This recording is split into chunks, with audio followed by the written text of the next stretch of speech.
বিসমিল্লাহির রহমানির রহিম। এই খাওয়ার সময় ডাকতেছেন কেন? একটু সালাদ দিয়ে খাইয়ে দিই, কেমন লাগে? না, ভালোই লাগতেছে, অনেক স্বাদ। এবং একটু ঝোল দেন তো, দেন না, একটু ঝোল দেন। দিলে কি হবে? মাংস তো যাচ্ছি না, একটু ঝোল দেন। হ্যাঁ দেন, আর একটু দেন। আর বাবা আর একটু দেন না। ঠিক আছে, থ্যাংক ইউ। এই যে ভাই, একটু সালাদ দেন তো, দেন দেন, প্লেটে দেন।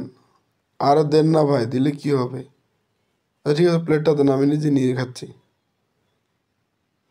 একটু সালাদ বেশি খেতে হয়, সালাদ ছাড়া ভালো লাগে না। মাছ মাংস এই ধরনের তেল জাতীয় খাবারগুলো, তাই একটু বেশি করে সালাদ নিলাম। মাছটা সেই রকম ভাজা হয়েছে, খাওয়া শুরু করি। খুব সুস্বাদু তো, মনে হচ্ছে বিড়ালের মতো কাটা কুটা সব খেয়ে ফেলি। কি যে স্বাদ হয়েছে বুঝাতে পারবো না। মনে করতেছে একটা মাছ খুঁজি, খুঁজি কি হবে, লাভ নেই, দিবে না, কারণ এখানে একটাই বরাদ্দ। অনেকগুলো মাছ খাওয়া সম্ভব চাইলে। যাকে এখন একটু রুই মাছটা ট্রাই করে দেখি কেমন হয়েছে। একটু রুই মাছটা খাই সামান্য। আরে রুই মাছটা তো স্বাদ নাই, ভালো লাগে নাই। এর কেমন হয়েছে রুই মাছটা? ভালো লাগে না রুই মাছটা, একেবারে স্বাদ নাই। রুই মাছটা পচা হয়েছে একবারে। এই মামা রুই মাছটা কে রান্না করছে? এত বাজে, কাটার জন্যে মাছটা খাইতে ইচ্ছা করে না। মাছের আমার পছন্দের তালিকায় একেবারে নিচের দিকে। এই দেখেন কাটা, আমার এই আর একটা কাটা দেখছেন? আমার পছন্দ হয়েছে মাংস, তাই এখন মাংসটাই খাবো। মুরগির রানটা নিলাম। ওরে অনেক টেস্ট তো। এত শক্ত কেন? দেশি মুরগ নাকি? ছিটতেছে না? মনে হয় দেশি মুরগ, আর অনেক স্বাদ। দেশি মুরগ তো দেওয়ার কথা না, দিতেও পারে হয়তো। এ ভাই, দেশি মুরগ দিছে। এখন কি করি? কোন দিক খাবো? না, এই দিকটা এখন খাই। মানুষের যন্ত্রণায় পিছে দিয়ে শুধু মানুষ আপ ডাউন করে। আমার লজ্জা লাগে না খাইতে?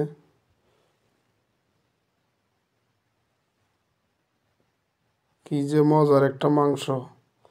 যদি আর একটা পিস দিত, দেখি একবার বলে দেখবো, দিই কি না। এখন এই দিকটা খাবো। কেউ কিন্তু নজর দিবেন না, আমি খাইতে পছন্দ করি সবসময়। আর একটা পিস যদি দিত, দেখি কি করি। এই যে ভাই, আরেক পিস হবে? হবে না না? আর কি করার, এটাই খাই। মনে হচ্ছে হাঁটি টাটি সব খাইয়ে ফেলি, ফেলাতে ইচ্ছা করতেছে না, সময়ের কারণে ফেলে দিচ্ছি আর কি। মাছটা আর একটু খাইয়ে দেখি। মাছটা অনেক সুস্বাদু হয়েছে। না, আর রুচি নাই, অনেক খাইছি। এখন একটু দই একটু খাই। আর দই ছাড়া কিন্তু আমার হয় না। আর অনেকে এটা পছন্দ করেন না, নারা পছন্দ করেন না, জাস্ট একবার খাবেন, দেখবেন এটার আপনার ফ্যান হয়ে যাবেন। আমার দই দিয়ে একটু না একটু খাইতে হয়, অনেক স্বাদ কিন্তু। সেই একটা স্বাদ, সাথে একটু দই রাখছি আলাদা করে খাওয়ার জন্য, কারণ দুইটারে টেস্ট নেওয়া দরকার। অনেক মজা লাগে দুইটারে টেস্ট। তো ড্রিঙ্কসটা কি এখন খাবো? না থাক, এখন খাচ্ছি না, একটু পরে খাবো। একটু শশা খাইয়ে নিই, কারণ অনেক তেলাক্ত খাবার খাইছি তো। একটু শশা খাওয়া উচিত এই মুহূর্তে। একটু শশা খাই। আলহামদুলিল্লাহ, শুক্রিয়া, অনেক ভালো লাগছে খাবার। একটু পানি খাই, কারণ পানি খাই নাই তো। বিসমিল্লাহির রহমানির রহিম। এখন ড্রিঙ্কসটা খাবো।